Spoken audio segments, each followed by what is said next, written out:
ሰላም ጋይስ፣ ስለ ራሴ ዲቴል አውርቼ ባላቅም አንድ ሚስጥር ልንገራችሁ። ቢኮዝ ኢትስ ኦኬ ፎር ሚ ናው ኢት ዊል ቢ ፐብሊክ። ምክንያቱም አንደኛ ያለፈ ታሪክ ነው፣ ሁለተኛ ደግሞ እግዚአብሔር ታሪኬን ስለቀየረው ልንገራችሁ።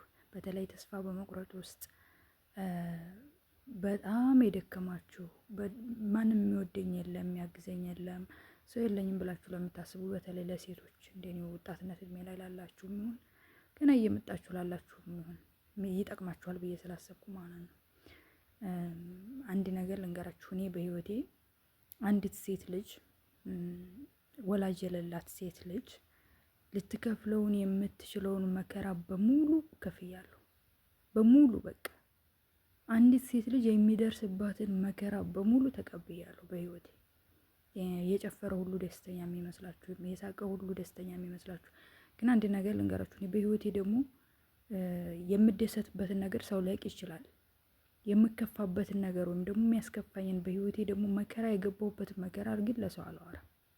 እግዚአብሔር በጣም ነው የሚወደኝ፣ ለሱ ነው የምነግረው። ችግሮችም አይቆዩም፣ ይፈታሉ። ግን በተደጋጋሚ ችግርን ማስተናግድ፣ መከራን ማስተናግድ፣ በቃ ከአንዱ ጣጣ ወጣው ስለ አንዱ ጣጣ በጣም ብዙ መከራዎች የሚደራረቡብኝ ሰው ነኝ።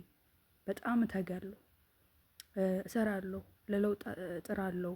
በመንፈሳዊም ነገር ደካማ ነኝ ብዬ አላስብም። በጣም እኔ እንጃ ብቻ እዚህ እንደምጨፍረው እንደምታዩ ሳይሆን፣ ግን እግዚአብሔርን በጣም ነው የማመልከው፣ በጣም ነው ጸሎት የማረገው። በቃ ልቤን ንጹህ አድርጌ ነው ጸሎት የማረገው። በጣም ይሰማኛል፣ ደግሞ በጣም ይወደኛል። ግን አንድ ነገር እምላችሁ፣ ሰው ባይኖራችሁም መሆን እንደምትችሉ ሳይኮሎጂ ልመክር ሳይሆን፣ እኔ ግን ከራሴ ህይወት መነግራችሁ ወርቃችሁ እንደማትቀሩ። አንዳንዱ ሰው አሁን በወደቀበት በዛው መቀጠል ይፈልጋል። ወድቅ ያለው ብሎ በዛው መቀጠል አያስፈልግ። ተነሱ፣ አራግፉት። በቃ ዓለማዊ ችግርም ከሆነ የትኛውን ነገር ስራ መስራት ልመዱ። መንፈሳዊ ችግር ከሆነ ደግሞ በቃ ባላችሁበት እምነት መበርታት ነው። አይ ሰይጣን እያሳሳተኝ ነው፣ አይ ሰይጣን እንደዚህ። ሰይጣን ምንም ኃይል የለውም በእኛ ላይ። መስራት ልመዱ። የእውነት እኔ እግዚአብሔርን ነው የምላችሁ። በዚህ በ3 በ4 ዓመት ውስጥ እንኳን ስንቱን መከራ ነው ያሳልፍኩት፣ ስንቱን ስቃይ ነው ያሳልፍኩት። ግን እግዚአብሔር ይመስገን ዛሬ በጣም ደስተኛ ነኝ፣ ከምንም በላይ ማለት ነው። እና ምንላችሁ ፈልጌ ነው፣ በተለይ ሴቶች ተስፋ አትቁረጡ። በትዳራችሁ ይበላሽ፣ ገንዘባችሁ ይጥፋ፣ ጤናችሁ ይጓደል፣ በቃ ሁሉንም ስላስተናገርኩ ስላየሁት እኔ 2 አይኔ ተጋርዶ እግዚአብሔርን በጣም ሁሉ ጊዜ ነበር ማመሰግነው።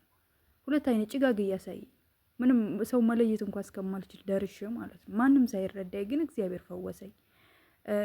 የማጣትንም ጥግ አንዲት ውሃ መግዣ እስከማጣ ድረስ የሰራሁትን ብር ተዘርፌ እስከማጣት ድረስ ደርሻለሁ። ግን እግዚአብሔር ይመስገን። አንደኛ አመስጋኝ መሆን፣ ሁለተኛ ደግሞ ተስፋ አለመቁረጥ።